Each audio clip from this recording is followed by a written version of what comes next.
roi. Non seulement tu es roi dans les cieux, mais tu es roi dans nos vies.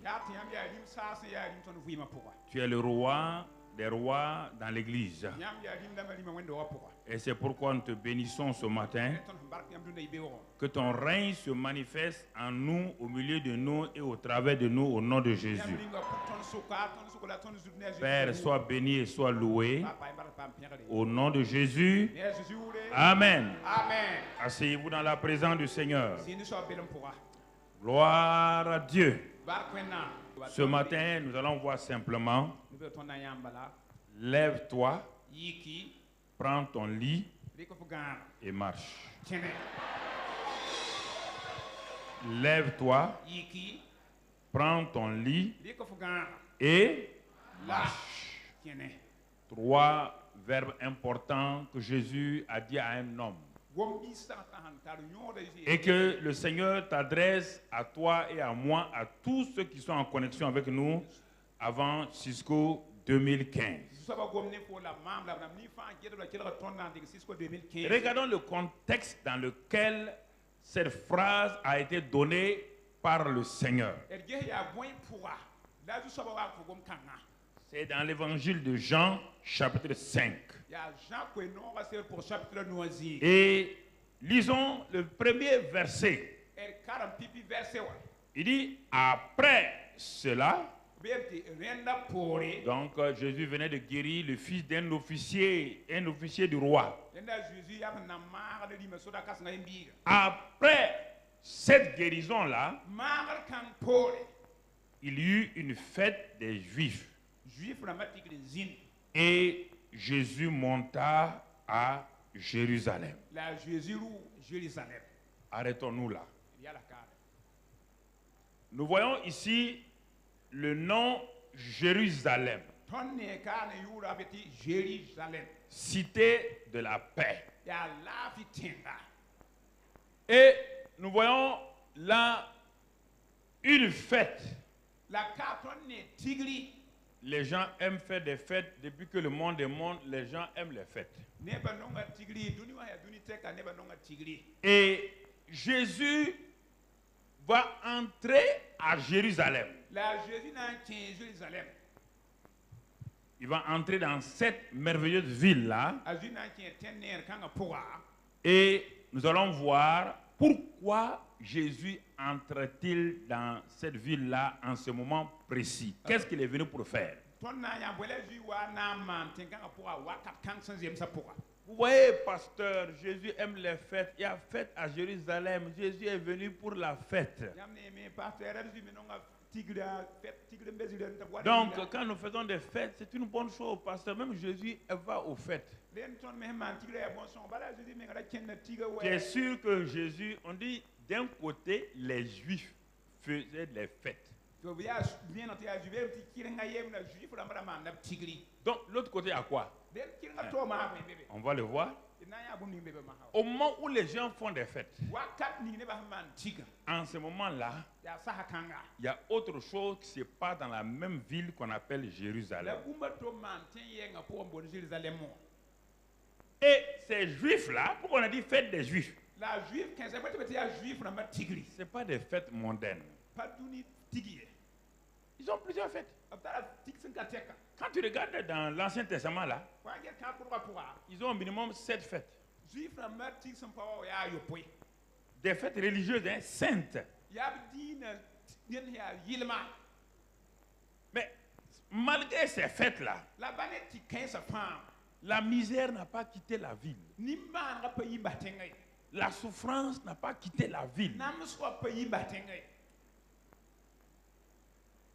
Fête des Juifs.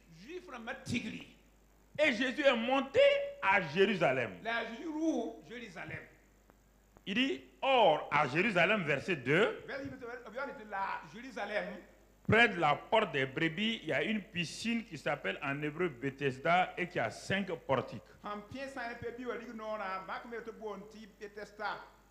Bethesda veut dire miséricorde, donc il y avait une piscine qu'on appelait la piscine de la miséricorde.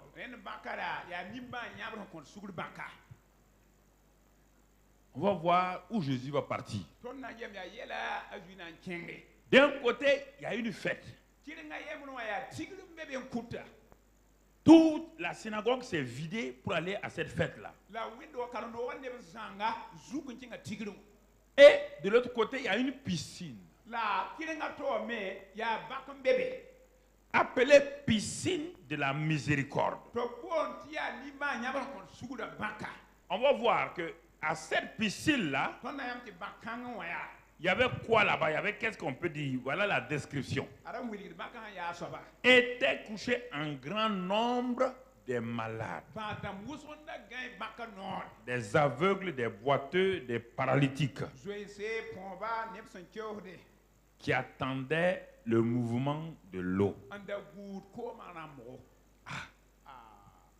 Dans une même ville, d'un côté, il y a des bruits assourdissants. Il y a des cris. Il y a une joie extérieure, artificielle. De l'autre côté de la même ville, ce sont des gémissements, des cris, des désespoirs. Et cette piscine-là s'appelle la piscine de la miséricorde. Et Jésus entre dans la ville. Mais avant que Jésus n'entre dans la ville, regardons, on va nous décrire quelque chose. On dit que l'eau de la piscine-là était souvent remuée. Un ange descendait de temps en temps dans la piscine.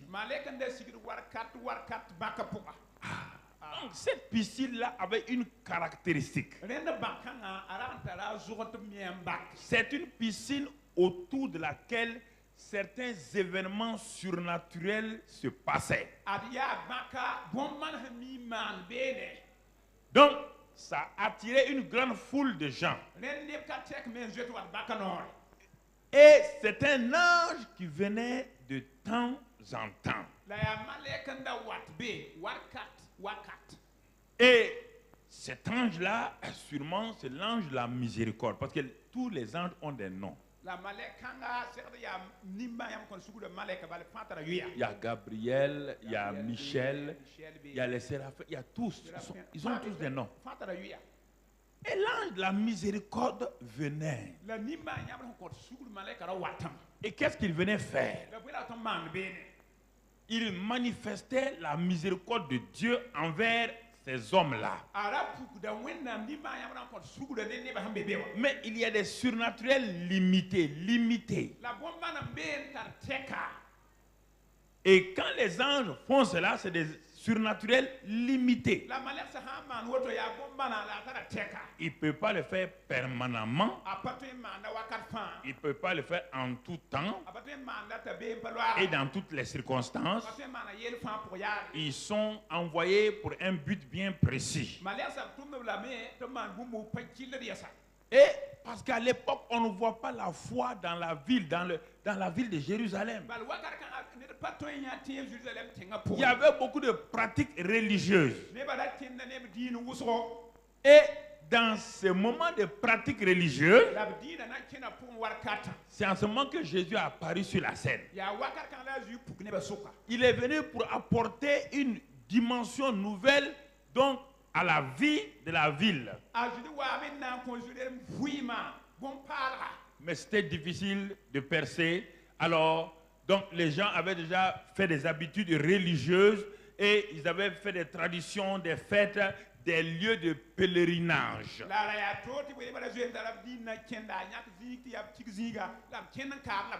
Voici un premier lieu de pèlerinage, il n'y a rien de nouveau sous le ciel. Et les gens l'ont appelé piscine de Bethesda. Et chacun courait pour aller là-bas. Mais pourtant, il n'y avait pas la chance. Car l'ange venait de temps en temps.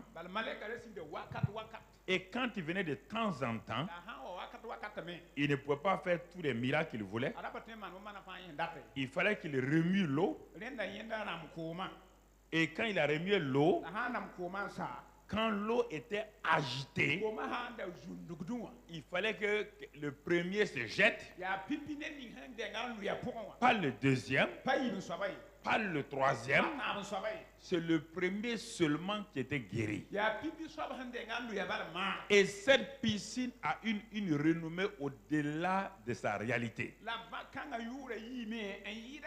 C'est pourquoi il y a des lieux de pèlerinage qui ont une renommée plus que ce qui se passe en réalité. Les gens aiment donner des noms à des endroits. Si tu vas dans tel, ils amènent de l'eau, ils amènent ceci. On dit non, mais les gens aiment ça.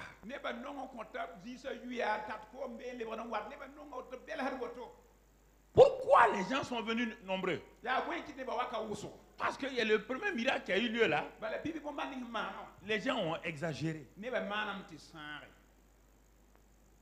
On dit si tu vas à telle piscine là, à telle source là, à telle grotte là, à tel puits sacré là, à telle rivière sacrée là, il y a trop de grandes choses. Et tout le monde court pour aller. L'homme est comme cela. Il aime les choses bizarres. Vous soyez sûr et certain que les gens venaient à des bidons, puisaient l'eau là, allaient vendre. On dit c'est l'eau de la piscine de Bethesda.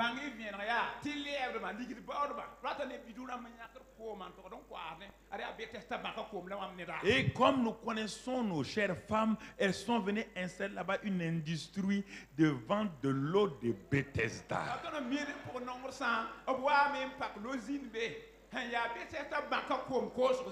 Elles ont amené des bouteilles, des petites bouteilles, des toutes petites bouteilles. Ça là c'est 100 francs, 100 francs. Elle dit, ma soeur, tous tes rhumatismes vont partir. Si tu bois cette eau là, il dit mais et ça là? Ça, c'est pas pour toi. Ça, c'est pour ceux qui ont une grande maladie. Donc, ils ont classé les bouteilles là comme ça. Jusqu'au fût de 200 litres. Les femmes aiment ce commerce-là. Elles aiment ça. Comme ça, tout le monde vient. C'est sûr qu'il y a du commerce autour de ça. Il n'y a pas un lieu de pèlerinage où il n'y a pas de commerce. Il n'y a pas. Oui. Les gens aiment les choses bizarres. Ils aiment les choses bizarres. Hein? Quelqu'un a fait 3 jours, il n'a pas mangé. Il a constipation. Et il s'en va, il est en brousse. Il trouve une rivière avec une eau, vous savez, en brousse, l'eau, là où il y a l'argile, l'eau est un peu blanche là. Comme il a constipation, il a mal au ventre. Il puise l'eau là, il boit un peu. À cause même des microbes là, dans 20 minutes, il a diarrhée. Il va le dire à tout le monde. Tous ceux qui ont des maux de ventre là, venez seulement. Et il va aller mettre quelque chose, des cailloux blancs, noirs, rouges là-bas. Les gens aiment les choses religieuses, les choses mystiques. Les choses religieuses, les choses mystiques. Quand je vois des intellectuels, j'ai dit ça parce que plusieurs, je vois des intellectuels, quand ils les voient, ils crient. J'aime voir quoi, premièrement? J'aime regarder à leurs mains. Quand je regarde leurs mains là, je vois les bagues rouges, jaunes, bleues. Je sais que c'était intellectuel là, c'était un féticheur déjà. Il est assis, hein? Colonel-major. Colonel-major. Toute sa force de colonel-major, c'est les bagues rouges, noires, bleues. Ou bien PDG. Quand tu regardes sa bague là, toute sa force de PDG là, c'est ça. Quand tu parles de Dieu, non. C'est ça là. C'est ça. Une bague rouge, bleue. Ça peut faire quoi?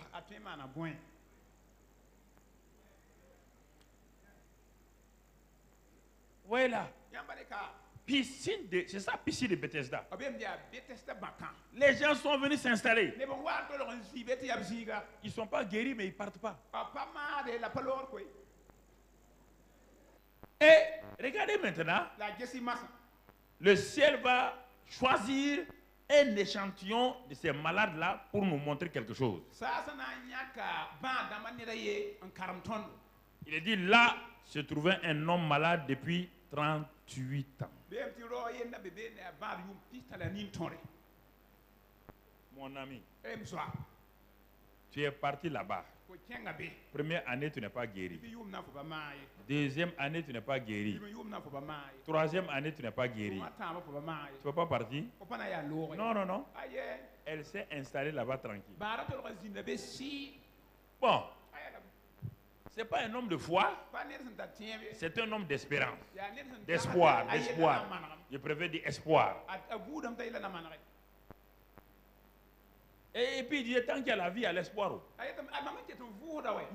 y a des gens qui disent, quand tu les rencontres chaque fois, tant qu'il y a la vie, il y a l'espoir, pasteur.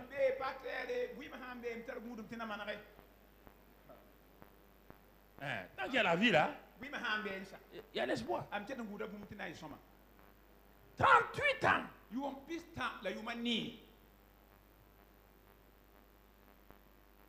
Alors, on va voir quelque chose maintenant. On va laisser notre homme, après on va revenir. N'oubliez pas, la Cisco, c'est lève-toi, brille. Et notre message ce matin, lève-toi, prends ton lit et marche. Alors, à qui on va s'adresser? Je vous ai déjà introduit, c'était un homme de 38 ans. 38 ans de souffrance. 38 ans d'échec. 38 ans où rien ne marche dans sa vie. Regardons maintenant, avant de retourner à l'homme, retournons à quelqu'un. La première personne qu'on a vue, il s'appelle Jésus. Le Jésus qui est entré à Jérusalem là.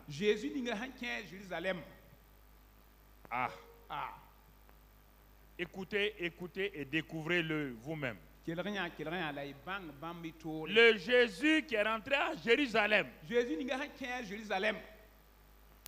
Il est entré à Jérusalem en tant que qui ou quoi? Il est entré à Jérusalem en tant que quoi et qui? Un ange venait déjà à Jérusalem. Un ange apparaissait déjà à Jérusalem. Le surnaturel était déjà à Jérusalem. Mais le Jésus qui est entré à Jérusalem là, regardons-le. Il se peut que ta situation soit aussi vieille que celle de cette personne-là. 38 ans d'attente, 38 ans où tu espères, 38 ans, ou bien, je ne sais pas moi, autant d'années que tu espères quelque chose, et ce n'est pas dans ta vie.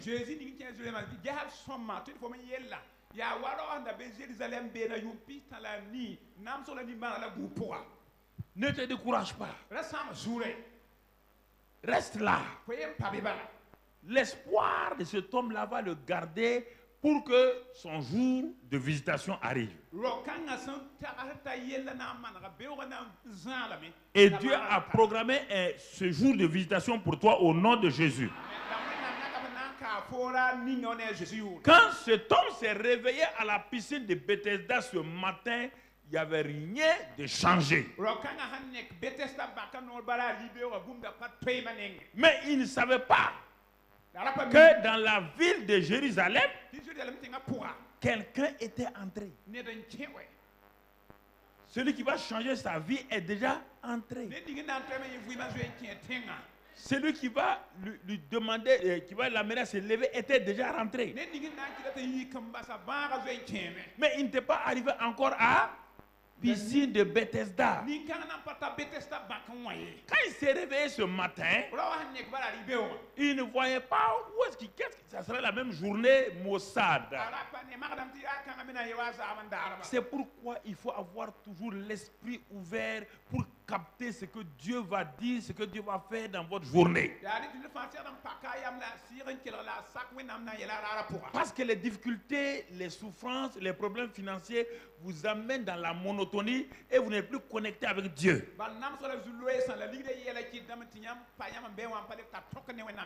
Et il y a deux groupes ici. Un qui est couché sur son lit, qui ne fait plus aucun effort pour aller à la piscine. Il a essayé combien de fois?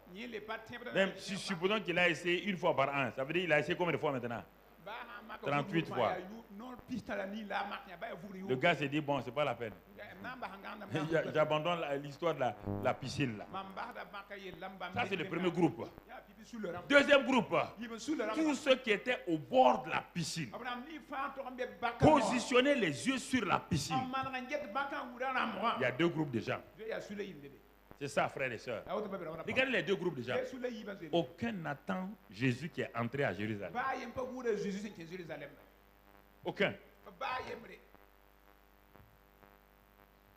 Ni celui qui est couché sur son lit, ni les autres qui attendent un ange. Faites attention. La recherche d'un surnaturel qui n'est pas lié à Jésus-Christ peut vous créer des problèmes, peut vous empêcher de voir la réalité de Dieu. Ils ont fait de la piscine là un centre, un lieu de prière, d'adoration. Leurs intentions sont bonnes. Leurs désirs sont bons. Mais ça ne marche pas. Il y a des moments où, parce que Dieu a fait un miracle ici, vous transformez ça tout de suite en centre de prière. Vous transformez ça en réunion de prière. Non. Dieu vient de faire un acte souverain. Ah, donc à cause de ça, maintenant, dans cet endroit-là, on va faire un groupe de prière. On va faire un centre de prière. Non, mon ami, frères et sœurs, parce que la présence du Seigneur n'est pas liée à des lieux ou à des temps. La présence du Seigneur, c'est lié à votre conscience de ce qu'il est en vous et avec vous. Et ça, c'est important que nous comprenions. Comme il y a un ange qui apparaît, les gens en ont fait le centre de leur vie à Jérusalem. Ils ont oublié que Jérusalem est la ville du grand roi. Ils ont oublié que le grand roi n'est pas l'ange. Leurs yeux sont fixés sur ça. Et c'est pourquoi il y a des témoignages qui peuvent être des témoignages dangereux pour les gens. Tout témoignage qui n'élève pas la gloire de Dieu, qui ne met pas l'accent sur Jésus, est un témoignage piège. Parce que ça va amener les gens. Le témoignage doit mettre l'accent sur le Seigneur, sur le Saint-Esprit ou sur le Père. Faites attention de mettre l'accent sur les instruments, les agents. Et c'est ce qui fait que les gens n'ont normalement pas su que Jésus est rentré à la piscine. Les deux groupes. Ni ceux qui regardaient la piscine, ni l'autre qui était couché avec ses propres pensées. Est-ce que nous comprenons? Souvent, comment nous pouvons être pris dans des pièges. Pièges de nos pensées personnelles, de nos pensées rétrogrades, de nos idées personnelles. Comment Dieu doit agir. L'homme est découragé maintenant, il est assis 38 ans. Il est bon, il n'a plus envie de retourner chez lui. Il se plaît dans cet endroit-là. Il n'y a pas de solution. Il se plaît. Comme beaucoup de gens qui viennent à l'église. Au lieu de s'appuyer sur la présence du Seigneur. Au lieu de regarder à la présence du Seigneur. Et de mettre en première place la parole et la relation avec le Saint-Esprit. Il transforme l'église en piscine de Bethesda. Quand l'homme de Dieu va venir, il doit faire ça. Et Jésus vient tout doucement dans la salle et il touche des gens, ils s'en vont avec ça. Ah, si on pouvait voir l'homme de Dieu aujourd'hui. Si je pouvais obtenir un rendez-vous avec l'homme de Dieu. C'est la même chose. Tout le monde attend l'ange. Le rendez-vous angélique. La présence des anges. Pour être libéré, être guéri. À cause de ça, la réalité divine est devenue faible dans la vie des gens. Le Jésus qui est entré à Jérusalem. Qui était ce Jésus-là? Colossiens 1 et verset Colossiens 1, regardons-le. Colossiens 1, verset 16 à 18. Colossiens 1, verset 14 à 18. Regardez comment on le décrit. Car en lui, Jésus-Christ, le Christ qui est rentré là, regardez comment on le décrit. En lui ont été créées toutes les choses qui sont dans les cieux et sur la. Le Jésus qui est rentré dans la ville là, en lui, toutes les choses dans les cieux et sur la terre ont été créées. Les visibles et les invisibles. Ce n'est pas fini. Les trônes, les dignités, les dominations, les autorités, tout a été créé par lui et pour lui. Il entre. Il y a la fête des Juifs. Ils sont en train de fêter des fêtes que ce Jésus a donné là. Il ne fête pas celui qui a donné la fête. Il fête les fêtes. Mais celui qui a fait les fêtes là est en train de rentrer. Personne ne fait une fête pour lui. Est-ce que vous comprenez? C'est ça la tradition de la vie chrétienne. On transforme ça et on fait beaucoup de choses. On va faire ça, on va faire ça, on va faire ça. Et on oublie la réalité de Dieu lui-même. On monte des choses autour de Dieu. On monte des choses sur le dos de Dieu. On fabrique des choses sur le dos de Dieu. Ça ne marche pas parce que mon frère, ma soeur, tu as oublié la personne. C'est lui qui fait les miracles. Est en train de rentrer. Et on est en train d'élever un ange. Il vient là où il peut guérir tout le monde. C'est lui qui peut guérir tout le monde en un clin d'œil. Il est là. Mais tout le monde a les yeux tournés vers un prophète ou un ange ou quelqu'un qui prie pour les malades. Continuons, c'est pas fini. La suite. Et il est avant toute chose. Et toute chose subsiste en. La guérison est en. La vie est en. Lui, il est l'ange de la miséricorde. Mais la miséricorde en chair et en os est là. Toi, tu as une miséricorde limitée. Celui qui a la miséricorde illimitée est rare. Changez votre mentalité quand vous allez à l'église. L'église, ce n'est pas un lieu pour être riche, pour être béni. Tout tourne autour de Jésus. Si vous mettez Jésus hors, vous pouvez avoir toutes les richesses que vous voulez. Vous pouvez avoir toutes les bénédictions que vous voulez là. Il n'y aura rien. Regardez ce Jésus-là. Toute chose. Nous sommes au verset 16, non? 18. Il est avant toute chose et toute chose subsiste en lui. Bon, il est la tête du corps de l'église. Il est le commencement, le premier-né d'entre les morts, afin d'être en tout le,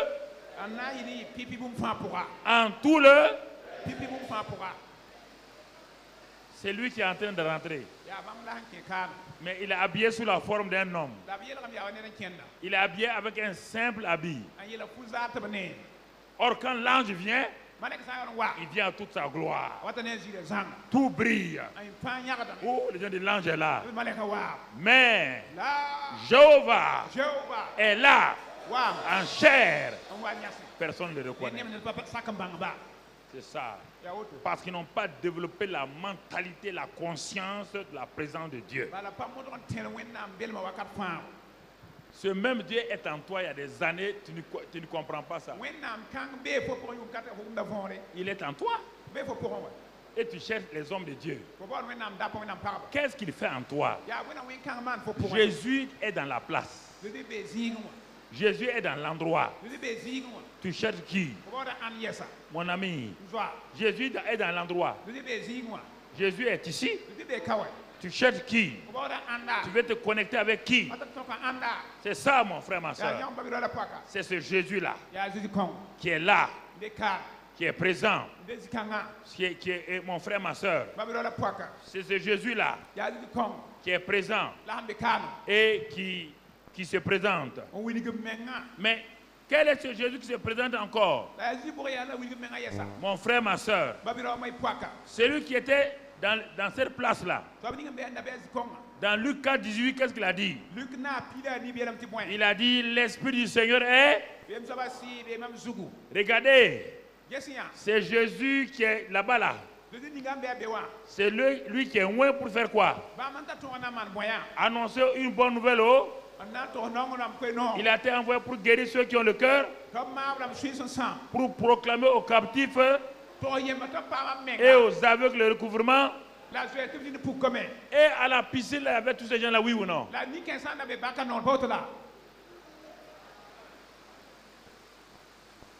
Celui qui est là. Écoutez-moi, vous-même, vous ne comprenez pas ce que je suis en train de vous dire là.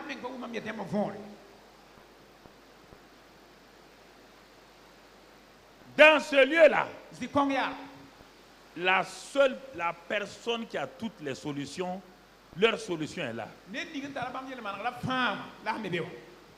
À la piscine de Bethesda, l'ange qui est venu là, il n'est pas loin pour faire ces choses. Il est envoyé seulement pour... Ce n'est pas lui qui guérit, il touche l'eau et la foi de la personne guérie. C'est lui qui est capable de tout faire. On a lu, relisons au verset autour de la piscine là, qui était là-bas. Retourne là-bas et dis-moi ça rapidement. Verset 2, non? 3. Autour de la piscine, il y avait quoi? Voilà. Sous ces portiques-là étaient couchés un grand nombre quoi? Des malades, des aveugles, des boiteux, des paralytiques. Le Jésus qui est à la piscine là, il a été loin pour faire quoi? Pour résoudre tous ces problèmes-là. Est-ce que les gens l'ont accepté? Est-ce qu'il va guérir les gens parce qu'il veut guérir les gens? Vous allez voir la question qu'il va poser. C'est pourquoi ton église peut être piscine de Bethesda. Mais Jésus, si Jésus, tu ne crois pas à ce Jésus-là, tu as des problèmes. L'ange, lui, il ne demande pas aux gens s'ils veulent être guéris. Lui, il tourne l'eau, le premier qui se jette là-dedans est guéri. C'est lui qui peut tout délivrer. C'est lui qui peut guérir, qui peut ouvrir les yeux des aveugles. Lui, il est là. Et les aveugles sont là. Les boiteux sont là. Les paralytiques sont là. Ils sont là. Celui qui a appelé pour les guérir est là. Ça devait être une fête. De l'autre côté de la ville, il y avait la fête des Juifs. Ici, il devait y avoir la fête des quoi? Il devait y avoir une autre fête. Est-ce qu'il y a une fête? Il devait avoir une fête à Bethesda. Une fête où les gens devaient glorifier Dieu. Une fête où les gens doivent élever Dieu. Au contraire, au lieu de cela, c'est des gémissements. Les yeux sont tournés vers un ange.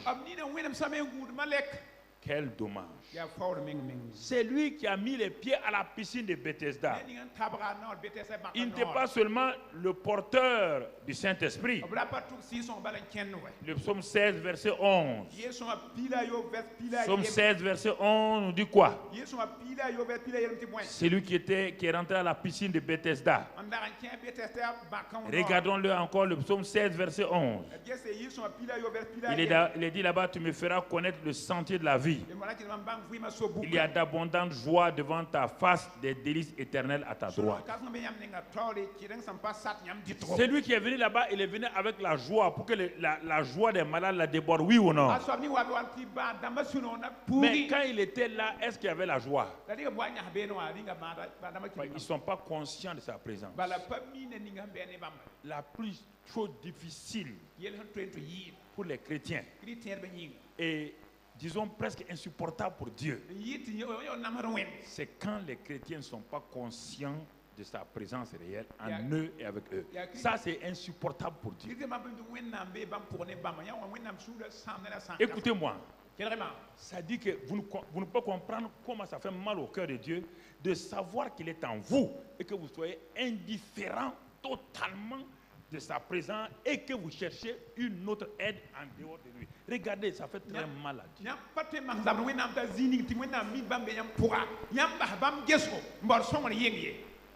Il n'y a rien de plus mal qui fait mal à une femme quand son mari l'ignore totalement, ignore sa présence, mais elle est tourmentée, elle est tourmentée.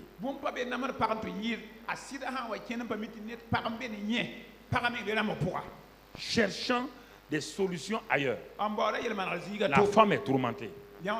La chose la plus insupportable pour Dieu, quand il vient dans ta présence, il est en toi. Il dit qu'il y a d'abondantes joies dans ma présence. Et il est en toi, avec toi. Et tu es indifférent totalement.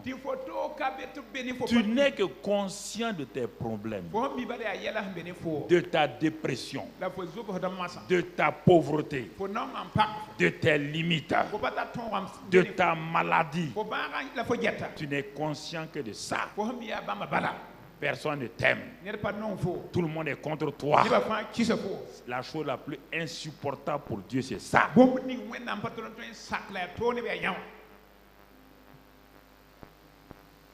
On va prier. Vous allez prier quoi? Quelqu'un que tu maltraites, tu vas prier quoi? Tu vas le prier pour faire quoi? Tu es indifférent. Tu n'es même pas conscient qu'il est en toi, avec toi. Et c'est ça. Les églises, ils ont fait des groupes de prière, des suicides de Bethesda. Oui, on donne des choses aux gens. Mais on donne quoi? Une chose par réunion. Une bénédiction par réunion.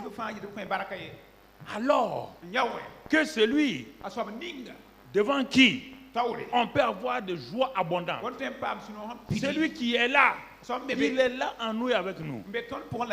Quand vous écoutez la prédication d'un homme de Dieu, soyez connectés au Saint-Esprit qui est en vous. Soyez connectés à la parole que vous entendez. La parole là vous donne la foi.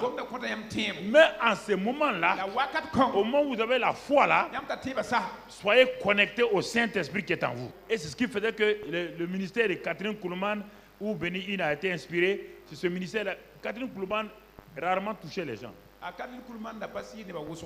Elle attendait pour entrer sur la scène là, devant la porte là. Elle peut attendre 30 minutes. En ce temps, les groupes musicaux là chantaient. Ils chantent. Mais il y avait deux marches, deux petites marches. Elle pose un pied sur la marche là. Elle enlève encore. Elle dit, Seigneur, est-ce que je suis prête à te révéler aux gens? Est-ce que ta réalité est là? Je ne veux pas que quelqu'un voie Catherine Kuhlman. Je ne veux pas que personne ne voie. Et à un moment donné, quand elle est sûre que Dieu, c'est comme si Dieu l'a rempli totalement, elle apparaît sur la scène. En ce moment-là, les pleurs commencent. Les larmes commencent à descendre. Les gens sont guéris et commencent à dire, vous êtes guéris là-bas, vous êtes guéris du mal de dos, vous êtes guéris là, vous êtes guéris là, vous êtes guéris là. Est-ce que tu comprends ce que la parole de Dieu nous dit aujourd'hui? Celui qui est entré dans la piscine de Bethesda, c'est celui qui a la parole. C'est celui qui a la parole de vie. Quand il dit, la chose se passe. Et il veille sur sa parole. C'est cet homme-là. Il n'a pas besoin de la piscine ou de l'eau de la piscine. Lui, il n'est pas une piscine, lui, il est un fleuve. Il n'a pas besoin de l'eau de la piscine qu'on doit traiter. Lui, il est l'eau vive. Ses paroles sont de l'eau vive. Il est entré. Écoutez, si ce que je vous dis ce matin-là, si vous êtes conscient de ça, Jésus est en chacun de nous. Le Jésus dont je parle là, ce n'est pas un nouveau Jésus. C'est ça. Soyez conscients de Christ en vous.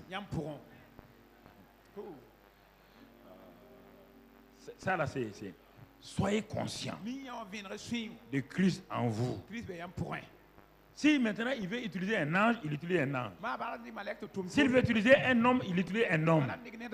Mais soyez conscients d'abord de Christ en et avec vous. Soyez conscients de ça. S'il veut utiliser un bébé, il va l'utiliser. S'il veut utiliser même un païen, il va l'utiliser. Mais soyez conscients toujours de Christ en vous. N'oubliez pas ça. Arrêtez de dire, de courir. C'est des vieilles femmes qui ne connaissent même pas la Bible, qui font des groupes de prière là. Elles ne connaissent pas la Bible. Quel groupe vous amène dans quoi? Vous amène dans quoi? Il est impossible d'être un prieur ou quelqu'un sans la Bible. Donc vous donnez quoi? Simplement on a vu. On a vu que quelqu'un veut prendre ton mari. Ça c'est sorcellerie. Quelqu'un veut prendre ton veut te tuer. Sorcellerie.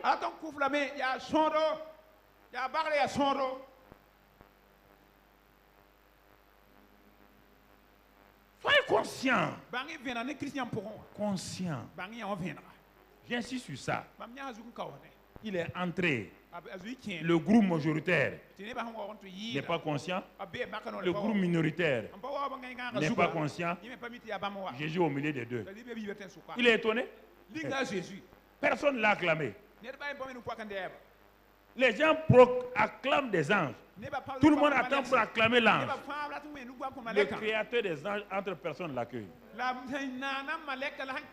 Et c'est ce Dieu-là qui est en toi. Regarde comment tu l'accueilles. Regarde ton accueil vis-à-vis de lui. Quand tu vois un homme de Dieu, tu es passionné. Tu n'es pas passionné pour celui qui a la vie en toi. Il n'y a rien de plus terrible. Ça met Dieu mal à l'aise. Tu es un homme de Dieu rentre ici tout le temps. Quel homme de Dieu est venu? Un homme de Dieu. Il va mourir un jour. Tu as vu le tombeau de Dieu? Soyez passionnés parce qu'il est en vous. Soyez passionnés de sa présence.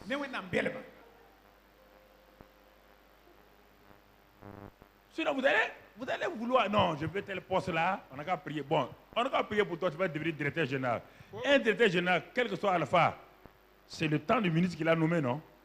L'autre midi qui vient va faire quoi? C'est ça, vous êtes passionné pour ça. Vous êtes passionné pour ça. On te nomme, on te dénomme. C'est ça, c'est ça, vous êtes passionné. Vous n'êtes pas passionné par l'élévation de Dieu.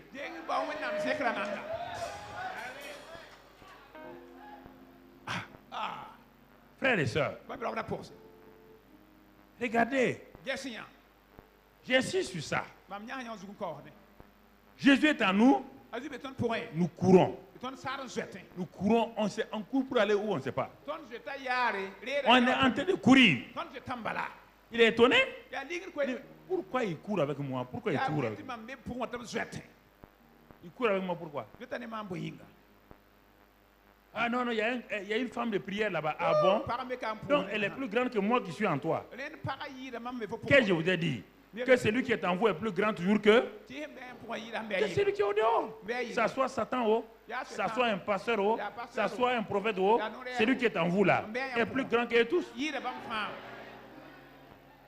est plus grand. Il peut faire quoi pour toi? L'homme là, il peut faire quoi pour toi? Rien. Développer la conscience de la réalité de Dieu en vous et avec vous. Développez cela. Quand vous êtes seul, parlez au Seigneur qui est en vous. Je n'ai pas de prier. Arrêtez de prier tout le temps. Communiez avec Dieu. Dites que vous êtes content de lui parce qu'il est en vous. Pourquoi tout le temps vous voulez être mendiant, donne-moi ça, donne-moi. Pourquoi vous ne lui dites pas que vous l'appréciez? Pourquoi vous ne lui dites pas que vous êtes heureux parce qu'il vous a choisi de faire de vous sa maison? Pourquoi tout le temps vous êtes en train de demander à Dieu, fais-moi ça, donne-moi tel diplôme? Non, pourquoi vous êtes ça c'est quoi ça? Dans la Bible, vous avez vu ça où? Ça c'est le monde chrétien qui a développé ça. Soyez conscient. Il dit qu'il donne à ceux simplement qui les cherchent. Il donne. Il donne. Quand il est rentré à la piscine, il y avait des portiques, des portiques, des portiques.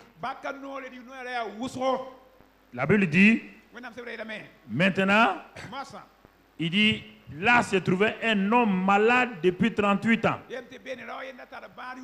On n'a pas dit le nom de cet homme-là. Cet homme est sans identité, il est sans nom, il n'est pas important. On ne connaît pas son nom. Parce que c'est pourquoi et tu peux mettre ton nom là-bas. Un homme malade, ça veut dire un homme pauvre, un homme oppressé. C'est-à-dire que Dieu veut que tu enlèves l'homme malade là, tu peux mettre ton nom là-bas. Un homme dans la défaite, une femme dans la défaite. Ça s'adresse à toi. C'est pourquoi on n'a pas mis Lazare là-bas. On n'a pas mis Barthélemy là-bas. On dit un homme malade. Une femme malade. C'est pour tout le monde. Et Jésus l'ayant vu coucher et sachant qu'il était malade depuis longtemps, il te pose la question. Quelqu'un est parti dire à Jésus que l'homme est malade?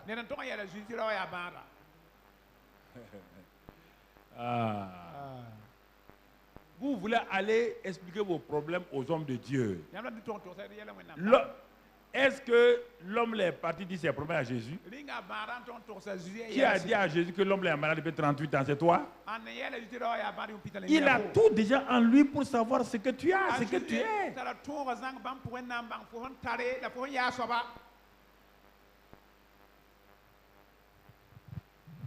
Sachant que cet homme-là, couché là, il est malade depuis 38 ans. Rien ne lui est caché. Quelle que soit la durée de ton problème, rien ne lui est caché. Apprenez, je veux que vous appreniez. Le jour que vous allez apprendre, ce serait l'homme le plus heureux. Que vous apprenez à savoir Ce n'est pas la prière. C'est la communion, la reconnaissance. Élever Dieu. Vous allez comprendre ce dont je vous parle. Et tant que je dis ça, vous ne comprenez pas, le pasteur veut nous empêcher de prier. Continue de prier. Il n'y a pas de problème. Où sont les résultats? Tu pries qui? Tu pries quelqu'un que tu ne connais pas? Jésus l'ayant vu coucher et sachant qu'il était malade depuis 38 ans. Oh Seigneur. Jésus l'ayant vu coucher lui dit, veux-tu être guéri? Seigneur, comment tu vas poser une question à un homme de 38 ans qui est malade? Je vous pose la question. Il y a des choses que vous ne voulez pas que Dieu touche dans votre vie. C'est pourquoi il vous pose la question. Il y a des choses que vous ne voulez pas. C'est pourquoi il vous demande la permission. Tu veux, non? Veux-tu recevoir le pardon? Non. Veux-tu que je te donne la capacité de pardonner? Non. Parce que vous voulez vous manger avant de pardonner.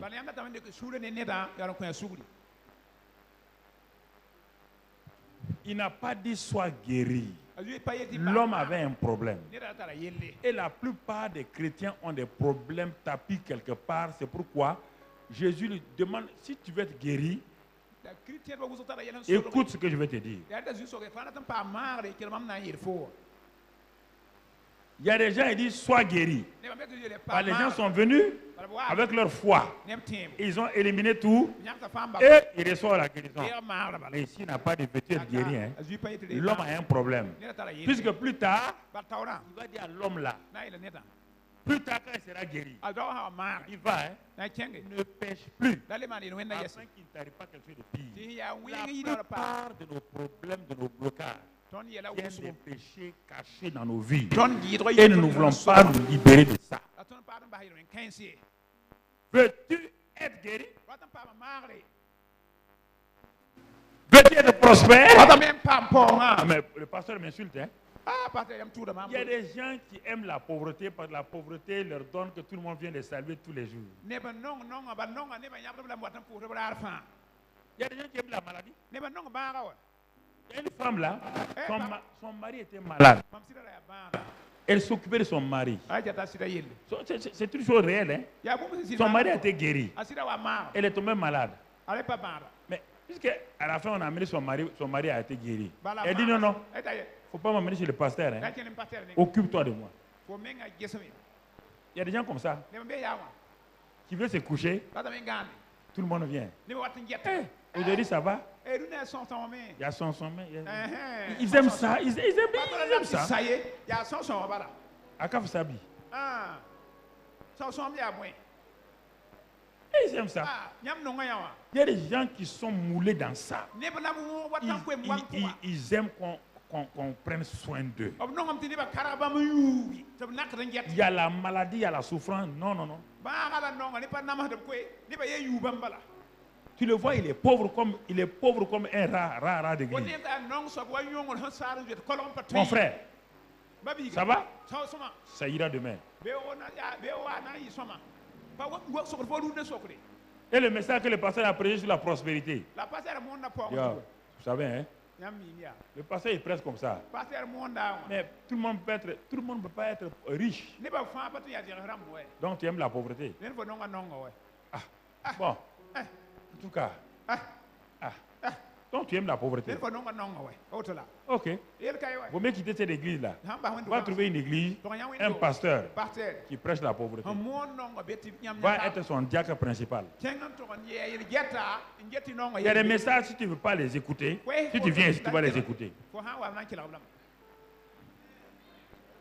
Moi, je n'aime pas je hais la pauvreté. Je hais.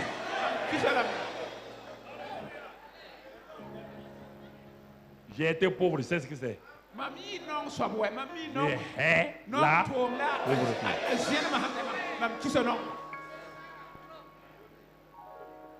Si tu aimes la pauvreté, il n'y a aucun problème. Va là-bas.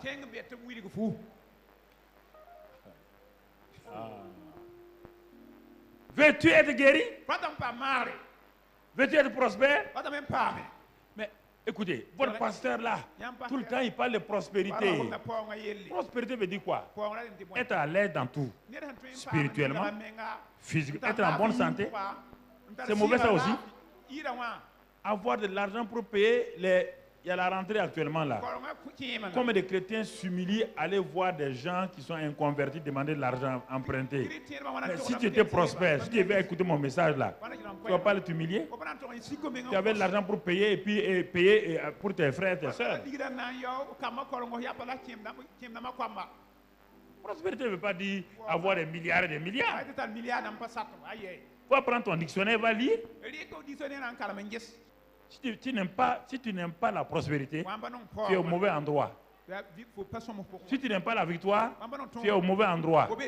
Si tu n'aimes pas le succès, tu es au mauvais endroit. Si tu n'aimes pas l'élévation, tu es au mauvais endroit. Ici, on élève les gens. Ici, on libère les gens. Ici, la gloire de Dieu élève les gens. Non, non, non, non. C'est pas la misère ici. Hein. Non. Non.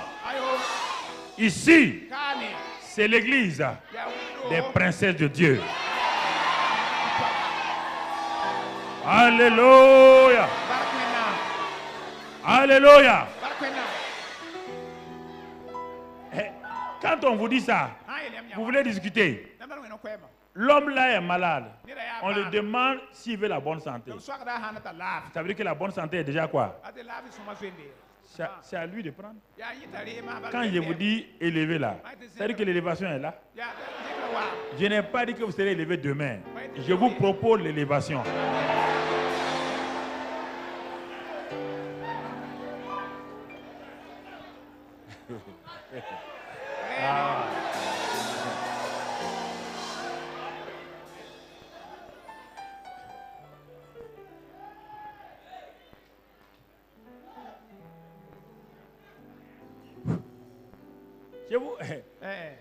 Veux-tu être guéri? L'homme, il est la source de la guérison. Il s'appelle Jéhovah Rapha. C'est Jéhovah Rapha en chair qui est là. Oui ou non? Quand il dit veux-tu être guéri, ça veut dire que tu es déjà. Il ne faut pas discuter. L'homme là veut discuter. Il ne faut pas discuter. Ne discute pas.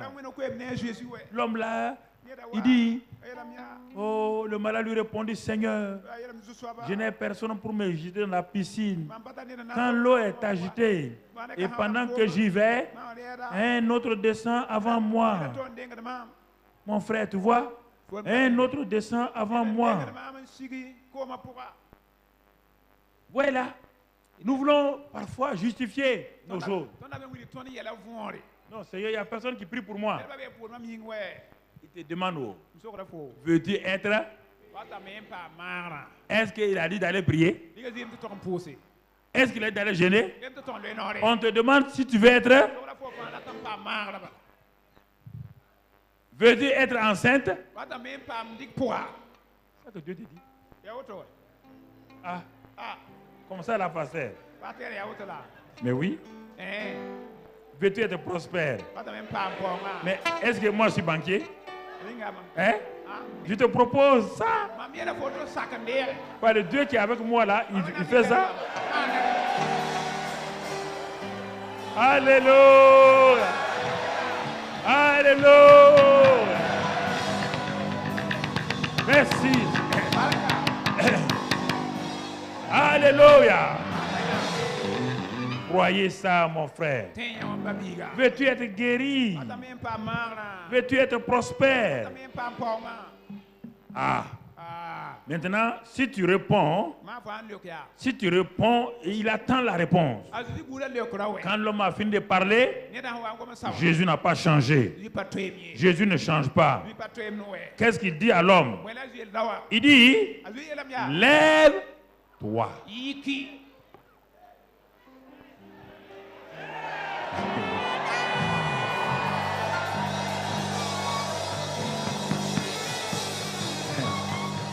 Et prends ton et marche. Ça veut dire asseyez-vous une minute. Hey. L'homme était stagnant pendant 38 ans. Oui ou non? Il était habitué à son lit de douleur. C'est ça. Quand il est habitué à son lit de pauvreté, son seul soutien était son quoi? Son seul ami était quoi? Son seul lieu de confort était quoi? Sa zone de confort était quoi? Quelles sont tes zones de confort là? Tes habitudes. Non, moi je suis né ici au... C'est par un. C'est ça ton lit là. C'est ça ton lit. Dieu dit quoi? Il dit lève-toi. Il parle à qui? À ton homme intérieur. Il dit à ton homme intérieur là, maintenant. C'est-à-dire que la parole que j'ai envoyée là est en train de faire quelque chose en toi.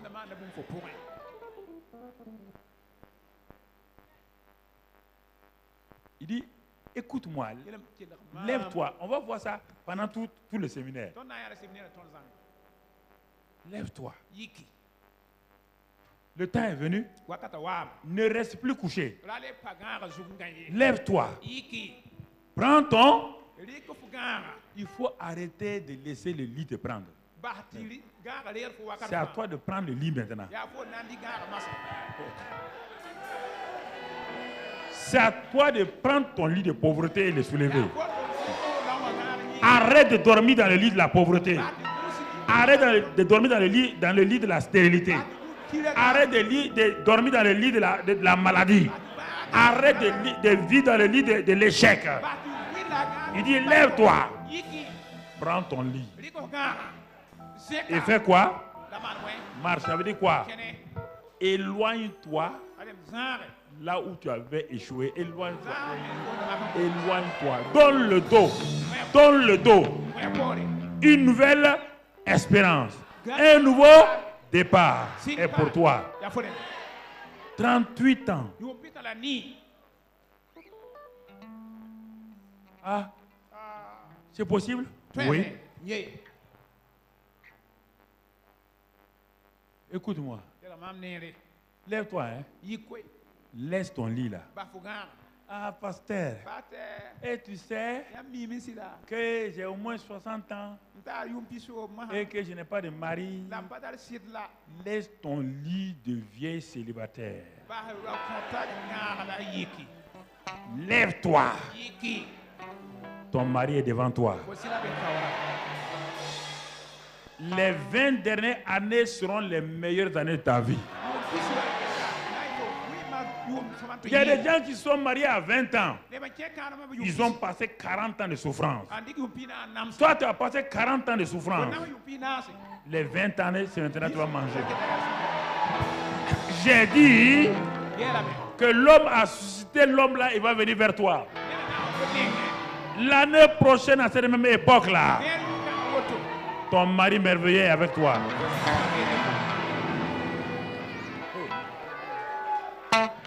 Lève-toi. Arrête. Il t'attend. Je l'appelle. Quand je dis que Marie, ça veut dire qu'il est en train de venir. Je proclame que l'année 2016, ça sera l'année où nous allons voir ici toutes celles qui ont plus de 30 ans de vie sans mari et jusqu'à 50 ans au nom de Christ Jésus.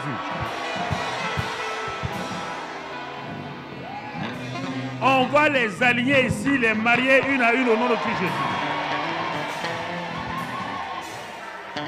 L'année de la célébration, l'année des mariages miraculeux. J'ai proclamé l'année 2016, l'année des mariages miraculeux. Alléluia.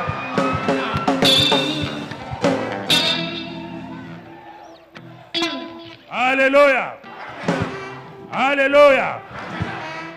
Je vois toutes ces sœurs-là, ces filles-là, habillées avec des robes merveilleuses. Dans le nom de Christ Jésus. Dans le nom de Christ Jésus. Mon frère, ma soeur. Quand il a dit ça, il dit aussitôt. Ça a mis du temps. Aussitôt, l'homme fut. Aussitôt, l'homme, et il prit son, et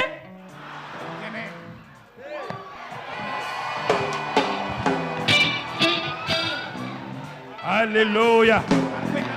Alléluia. Alléluia. Alléluia. Asseyez-vous 2 minutes. Asseyez-vous 2 minutes. Asseyez-vous 2 minutes. Dans le nom de Christ Jésus. Dans le nom de Christ Jésus. Dans le nom de Christ Jésus. Dans le nom de Christ Jésus. Il est un Dieu d'amour. Il est un Dieu de bonté. Et le Seigneur, dans sa grâce aujourd'hui, veut te toucher d'une façon nouvelle. Reste là, frère qui? Je n'ai pas fini, mon frère. Veux-tu, aujourd'hui, là, recevoir une bénédiction de Dieu? Ah, c'est ça qui est important. Veux-tu recevoir ça? Alors, mon frère, ma soeur, vous venez là. Mettez-vous là-bas, à côté. Veux-tu recevoir? En bleu, vous venez là. Bleu. Vous venez là. Veux-tu recevoir? Regardez-les. L'année 2016 est une année prodigieuse. Une année prodigieuse. Une année de bénédiction. Une année de bénédiction. Apportez l'huile maintenant. Ouvrez vos mains devant le Seigneur. Vous, c'est la prospérité. Dieu va déclencher une chaîne de bénédiction dans votre vie à partir de maintenant. Croyez ça, ma fille. Recevez simplement cette bénédiction-là dans le nom de Christ Jésus. À partir de maintenant, tes mains là, l'œuvre de tes mains sera prospère. Tout l'argent que Satan a volé viendra cette fois. Et à cause de cela, Dieu va t'utiliser comme un instrument dans son église. Va avec ça et mets sur un mouchoir et garde le mouchoir avec toi dans ton sac. Si tu as un mouchoir en papier, mets sur ça. Oui, tu as assez attendu. Le Seigneur brise aujourd'hui et il met un nouveau départ. Un nouveau départ dans ta vie qui sera un départ rempli de paix et de joie. Parce que le Seigneur voit ton cœur, ta consécration. Reçois cette grâce-là. Va avec cette grâce-là. Va mettre ça sur un mouchoir et pose ça dans ta Bible ou dans un endroit secret. Fille de Dieu, écoute-moi. Tu as soupiré, tu as crié. Tu as dit, oh Seigneur, quand est-ce que tu vas me répondre? Aujourd'hui, le Seigneur te répond de façon claire. Et à cause de cela, il met dans ta main cette bénédiction. Et regarde bien l'année 2016. Sera une année spécifique pour toi. Une année dans laquelle tu vas te réjouir d'une façon profonde. Parce que le Seigneur, dans sa grâce, fera de nouvelles choses dans ta vie. Va mettre ça sur un mouchoir et garde ça dans un endroit bien. Dans le nom de Christ Jésus. Dans le nom de Christ Jésus. Dans le nom de Christ Jésus. Dans le nom de Christ Jésus. Veux-tu être béni ce matin? Veux-tu recevoir la grâce de Dieu ce matin? L'homme prend le lit et s'en va. Il quitte maintenant la piscine de Bethesda. Il va dans le temple pour être adorateur. Jésus va le rencontrer une deuxième fois où? Au temple. Maintenant, il est devenu un adorateur de Dieu. Ah. Et Jésus lui dit, mon fils, Tu es libéré. Une vie nouvelle commence pour toi. N'aie pas peur. Va avec cette grâce-là. Tout cela, pendant, Dieu voulant, pendant le séminaire, la Cisco, on va développer cela. On va prier. Il faut te préparer pour que Dieu te donne des choses spécifiques. Ne soyez pas frustrés. Dieu viendra pour la Cisco. Ne soyez pas frustrés, frères. Venez seulement à la Cisco. Ça, c'était pour vous montrer. Mais Dieu va vous bénir d'une façon spécifique. Sa grâce sera sur vous d'une façon spécifique. Et c'est pourquoi dis avec moi, Seigneur, je me lève. Je prends mon lit et je marche. Je donne d'eau à la piscine de Bethesda. Désormais, je vais marcher avec toi. Je ne veux pas aller à la piscine de Bethesda. Car toi, tu es le fleuve d'eau vive. En tant que fleuve d'eau vive, tu coules tes eaux en moi. Je te remercie, Seigneur, pour cette grâce-là que tu m'as faite aujourd'hui, de me rencontrer dans ma piscine de Bethesda, de me libérer de mon lit de souffrance, de défaite, de pauvreté, et de me faire marcher avec toi dans ta présence. Merci, Seigneur. Je le crois ce matin. Je le vis ce matin. Au nom de Christ Jésus. Amen.